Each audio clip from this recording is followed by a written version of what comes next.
Hey guys, it's Caden. This is my tier 2 to my psychology and social experiments Iceberg. So if you haven't checked the first one, I'll leave a link in the description, so make sure to check that out. If you do like this video, make sure to like and subscribe, and other than that, thanks for watching.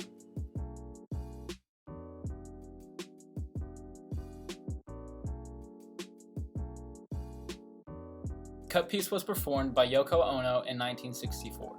This is one of the first social experiments rather than a psychology study we'll be talking about. At the time of this performance, Yoko was only 31 years old. The performance consisted of her sitting alone on stage, dressed in her best suit with only a pair of scissors in front of her. The audience was then instructed that they could come up to the stage, cut off any size piece of clothing from Yoko, and keep it. Some of the audience members were quite shy and tore off small pieces of her clothing, while others were quite bold and headed straight for her blouse and snipped her bra straps. She would use her hands to cover her body for the rest of the performance until she eventually ended it. During this whole performance, Yoko remained expressionless and emotionless. An analysis of this piece showed that it was a protest against the atomic bombing of Hiroshima. The pieces of clothing from Yoko's performance was supposed to represent the pieces of clothing throughout Japan after the turmoil of the atomic bomb.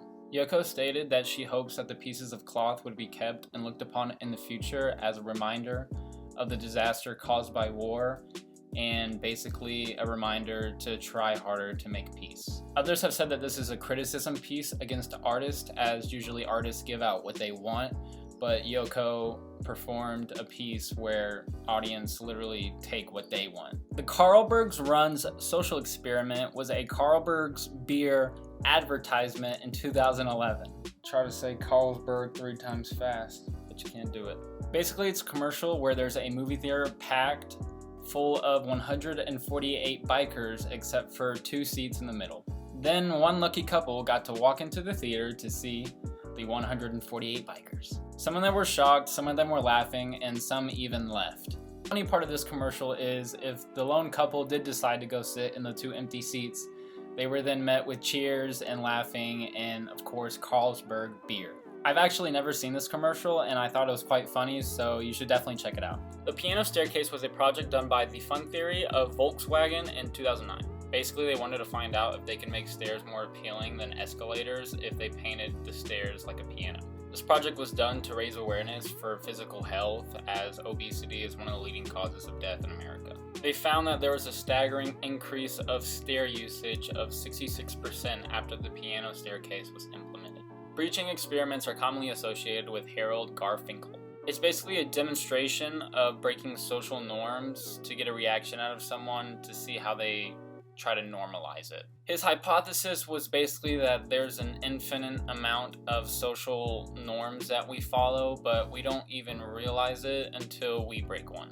This would include like bargaining for a small price merchandise with a salesman, saying hello at the end of a conversation, and asking people to give up their seats on a train. An example of a breaching experiment would be eating a thing of lettuce in the middle of a quiet library, as people would look around with confusion. People would usually respond to one of these demonstrations with confusion or irritation, but mostly people try to render the situation into familiar terms. Garfinkel stated that based on how people try to normalize the breach in social code conduct, you can assume a lot about how they live their everyday lives. The false consensus experiments were done by Professor Lee Ross of Stanford University in 1977. This experiment, dubbed the false consensus effect, which is basically the effect that people tend to assume that others agree with them on their beliefs and opinions. To show this, Lee Ross set up an experiment where participants were asked about a situation that included a conflict and were presented with 2 answer options which they could choose from. They were then asked which option they would choose, which option they think others would choose, and describe the attributes of the people who agreed with them. They were also asked to guess the attributes of the people who disagreed with them and chose the other option. The results showed that the participants thought that more people would agree with them regardless of which option they chose. More participants gave the people that agreed with them more positive attributes, while they gave pretty extreme attribute guesses to the people who disagreed with them. Some disagreed with them even to the point where it kind of felt like they were just claiming that something's wrong with them if they chose the other option. This may seem like a joke, but it's an actual real bias that most people demonstrate a lot. The Stanford Marshmallow experiment was a study done on delayed gratification in 1972 done by Walter Mischel. This study consisted of 32 children, half of them being boys, half of them being girls, with all of them being around the age of 4. Except for 3 of them, they got kicked out because they couldn't follow instructions. Each of the children would be isolated into a room, and basically it'd just be an empty room with a table with a marshmallow on a plate. They then told the child that they could eat the marshmallow whenever they wanted to, or they could wait 15 minutes and be rewarded with another marshmallow. Some children would wait for a while and eventually eat the marshmallow, while others waited their full 15 minutes. The reactions and tactics used by these children as they wait varied, as some of them sang and napped to take their mind away from the marshmallow, while others focused intensely on the marshmallow, seeming to get more frustrated. The results backed this behavior, as it showed that the children who focused more intensely on the marshmallow tempted more easily in eating the marshmallow in the first 15 minutes than the other children. The significant part of this study was that the children were brought back 40 years later, now being adults, and was analyzed. The analysis showed that the children who waited for the second marshmallow had better life outcomes, such as higher SAT scores, higher educational attainment, a healthier body mass index, and other life measurements. The car crash experiment was done by Elizabeth Loftus and John Palmer in 1974. The purpose of this study was to see if language could alter a testimony in court. They did this by setting up 2 separate experiments. The first experiment consisted of 45 students that would be placed in one of 5 conditions. They were showed a film of a car crash that lasted between 5 to 30 seconds long, and then asked what happened.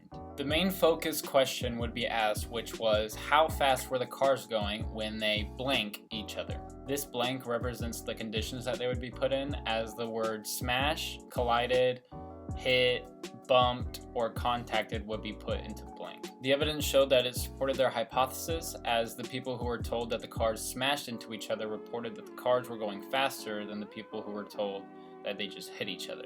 The second study consisted of 145 students who were shown a multiple car collision. The same conditions were present in this experiment, as a third of them were told that the cars hit each other, a third of them were told that the cars smashed into each other, and a third of them were asked nothing. After a week break, the participants then returned and were asked if they saw any shattered glass in the video. Their hypothesis was backed again, as the people that were told that the cars smashed into each other were twice as likely to report shattered glass on the scene. So the blonde to brunette social experiment was done by 27-year-old Jody Weston in 2021. After doing some research, I have come to the conclusion that I do not like Jody Weston. She describes herself as a blonde who can get out of anything, such as a parking ticket, or jumping queues, or getting free drinks at the bar. She claimed that during the pandemic, she got bored and wanted to be a brunette. During her little social experiment, she found that being a brunette was not as fun as being a blonde, as she felt discriminated against. This discrimination was consisting of people not helping her as much as when she was a blonde, people not holding the door open for her, and get this, she felt that people didn't have the urge to undress her with their eyes. That's discrimination. I'm not really gonna go into details about what Jody thought about the experiment, because to be honest, I really don't care what she has to say. The Rand Health Insurance Experiments was led by Joseph Newhouse in 1971. The main focus question of the experiment was, does free medical care lead to better health than insurance plans that require the patient to shoulder part of the cost? To create this insurance company, the study was funded by the United States Department of Health, Education, and Welfare. They randomly placed 5,800 people to insurance plans with no cost, 25% cost, 50% cost, or 95% cost coinsurance rates, with a maximum annual payment of $1,000. They also randomly placed 1,200 people to a staff model health maintenance organization, the Group Health Cooperation of Puget Sound. After the study, they concluded that the plans with no coinsurance rates led to higher usage of medical services. The study claims that they ruled out all influences, but the low-income, initially sick group assigned to the health maintenance organization had a higher risk of dying than those assigned to the fee-for-service care. Newhouse stated that for most Americans with employment-based insurance, the variations of the plans don't really have an effect on their health status. Although the sick and poor group, who are usually the population that is lacking insurance or under some type of Medicaid, the reduction in use was harmful. The Autokinetic Effect experiments was done by Muzafer Sharif in 1935. The experiment consisted of participants being isolated in a pitch-black room and being asked to track a pinpoint of light. The autokinetic effect is a visual illusion where a stationary light in a pitch-black room can be seen moving since there is no reference point. Due to there being no reference point, the movement of the light is considered to be undefined. The study was conducted in 2 phases. The first phase consisted of the participants being isolated individually and asked how far the light moved. This would then give Sharif the chance to record each participant's individual norms. Individually, some participants claimed that the light moved 6 inches while others claimed it to only move about 2 inches. In the second phase, the participants were then formed into groups and placed into the same room. They were then asked to come to a mutual agreement on how far the light moved. After the second phase, the participants that claimed that the light moved around 6 inches now claimed that it moved around 4 inches, while the participants that claimed that it moved around 3 inches now claimed that it moved around 5 inches. Sharif then repeated phase 1 and found that everyone agreed individually that the light moved 4 inches. Again, if you don't remember, this light is fully stationary and never moved once in this study. This study is significant because it shows that in the long run, to change a group norm, there has to be a greater number of subjects to affect the majority decision. This concludes Tier 2 of my Psychology and Social Experiments Iceberg. I will be working on the 3rd part. I don't know how many tiers I'm going to put in there because this video was kind of shorter than I expected, but I just started, so. Anyways, thank you guys for watching. Make sure if you enjoyed to like and subscribe and comment down below on what you thought. But other than that, I will see y'all next video. Thanks.